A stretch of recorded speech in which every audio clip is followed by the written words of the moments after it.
Welcome to Balcony Views with BJ. We're here in chilly Alaska on Royal Caribbean's Ovation of the Seas. Gotta love these views. Now, we've had a lot of picturesque views, and sorry I didn't bring them to you, but I'm sorry, I'm going to enjoy my time on my cruise too. I know you know what I'm talking about. Anyway, today I want to talk to you about a little bit of an issue we had getting on this cruise.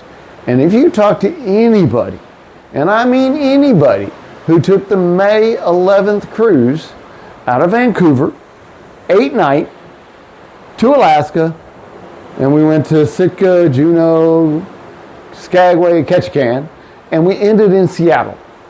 Now, of course, right now we haven't ended yet, we're still on it. But the boarding was bad. This was my first time doing an Alaskan cruise. So I haven't been to Seattle or Vancouver before. And we flew in the night before in Vancouver. Loved Vancouver, beautiful area that we stayed in. Now there's another part of the city you might want to don't go there. Probably best to stay within a block or two of the harbor. There's honestly some, I mean, I won't say it's bad, it's just a little bit rougher area.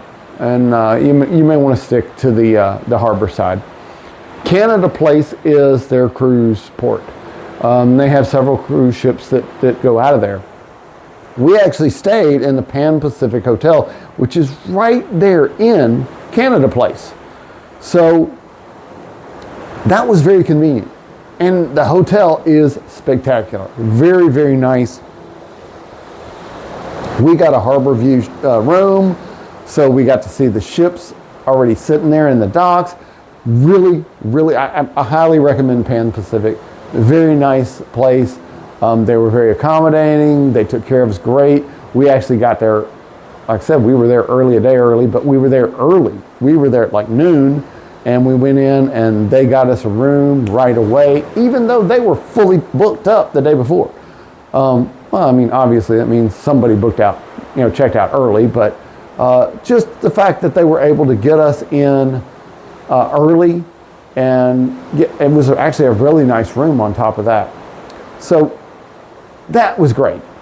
The day before in Vancouver was great. We got to meet up with some friends from Australia, had a really good time.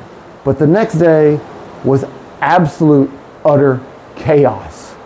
And this was not on Pan Pacific's problem, the hotel. By the way, though, they do have a great little thing. If you call ahead that morning, they will take your luggage straight to the ship for you. You don't even have to mess with your luggage going out of the hotel.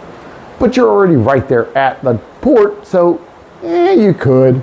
It doesn't matter. But it does make things a little easier getting around. And that was the horrific part. Everybody was complaining about it. They don't have very good signage. And this is not on Royal Caribbean, because it would stand the same for any other ship that was there. We saw a Princess ship there the day we landed. We saw Holland America. The day we sailed out, there was 2 Royal Caribbeans and a Norwegian, I think. I really don't remember. I think it was Norwegian. So it's not the cruise lines. It's not the hotel. This is strictly Canada's port. Canada Place. It was disorganized. There weren't signs to tell you where to go. There was not really a good way to know what you were doing, where you were doing. And we actually had another wrinkle in there. My mother is elderly. She can walk, but she can't walk for long periods of time, and she can't stand for long periods of time. So we took our own wheelchair with us. We ended up doing about 3 laps around the Canada Place area because they didn't have people stationed where they really should have had them stationed to tell you where to go. They didn't have good signage. Royal Caribbean's part had pretty decent signs. So I really don't think this is a Royal Caribbean or a cruise line issue. It is strictly Canada Place issue. We went down, like I said, we didn't even have to check our luggage. I really feel sad for the people who did, because it made it so much more difficult. First we went down and we had to get oriented or checked or whatever and go through the initial process with Royal Caribbean. Then we left that and we had to go through customs. Well, to get to customs, we had to go up an elevator and down an elevator, and it was a bit chaotic trying to get there. We finally got there after several trips of around, up and around and down, chutes and ladders or whatever you want to call it. And we finally got to the customs part, and we're going through the line. Now it was a little bit chaotic there knowing which line to go in, but it all came together and it was one line. Okay, fine. Okay, I understand that. Then, like I said, it was me and my mother, and she's in a wheelchair. Also had my brother and my daughter with us. So there was 4 of us. As we're going through the line, which was, by this time, pretty long. Now, I'm not sure where the problem exists with the check-in time, because we had the first check-in time at 11 o'clock. I think we finally finished our check-in at probably 11:45 to 12 o'clock, close to 12 o'clock. I remember that because we had a reservation to eat at Chops, which that I will talk about probably in another video, because that is a Royal Caribbean issue. And it was at 12 o'clock and we didn't make that time. Now, that didn't matter in the end, but we left to go at 10:15, something like that. As soon as the stewards, or the bellmen, what's proper? I don't remember what's proper now. They were all guys, so I'm going to say bellmen, showed up and took our luggage. We went straight to it, or tried to go straight to it. Again, elevators were a huge issue. It was not very accessible for those with impairments in general. Now, they did have the things, it's just finding it and getting to the right spot was a whole different story. But once we got there and we got in customs, we're going through the long line, and then they said, well, okay, you can go here, me and my mother. And I said, well, they're with me. And they said, no, they can't go with you. They've got to go through this big, long, snaking line because we can only allow the wheelchair and one person to assist them. Okay. I kind of understand that, because if you've got a huge group, you've got one person in a wheelchair and 8, 10, 15 people, okay. But 4 people? I mean, I guess you got to be fair to everybody, but to me, I would think you would want to keep families together. I know we wanted to be together. And in all honesty, in the spur of the moment, I wasn't thinking about it. If I'd have thought about it, I wasn't given a choice. I was told, go here.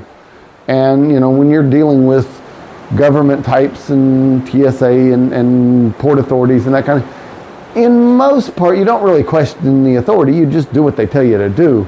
But had I been given the option to say, okay, well, she's handicapped, would you like to? I probably would have said, well, if they can't come with us, no, we want to stay together. I would have rather stayed together, personally. So they need to get something worked out there. I understand saying, okay, well, we can't let everybody, so they're trying to be fair. But separating families, to me, is just not a good practice. So my mother and I got through, and we had to wait for them anyway. So I think I'd have rather waited for them in the line as we went through. It was what it was. In the end, once we got through customs, we had to sit for a little bit, but that's not unusual, not a big deal. They called us through, and my brother and daughter were almost through customs by the time we were ready to get on the ship anyway. We had to wait a little bit. In the end, it all worked out, but it was definitely very chaotic going through the Canada place gauntlet, if you will. And I guarantee if you ask anybody else that was on this cruise, they will tell you the same thing. It was very, very disorganized and chaotic. And I do not believe it was Royal Caribbean. I do not believe it was Pan Pacific Hotel. I think it was strictly the Canada place. I think they just need to get things a little more organized. They need to come up with some signage, some maybe staff, even if they have to borrow Royal Caribbean staff or something to tell you where to go. Like I said, we were in a wheelchair, had to go to elevators. We didn't know where the elevators were. You know, they would direct us, so go down here to the elevator. Well, we walk and we walk and we walk, and honestly, one of the elevators we had to get on is kind of hard to see. If you're just looking around and it looks like a window, you don't even realize it's an elevator because it doesn't really stand out. So we walked all the way actually back to the hotel, to the other elevator, and they said, oh, well, no, there's an elevator across from the escalators. So we walked back. We were at the escalators looking around and still didn't see the elevator until it came up. And we went, oh, okay, that's where we got to go. So they could just do a whole lot better job. Canada Place, get your act together. All right? If you're going to Canada Place to get on a ship, just be prepared for frustration. Unless Canada Place does get their act together. Otherwise, I'm BJ. Those are my beautiful Alaskan balcony views. I hope you don't go through Canada Place and you enjoy your next cruise.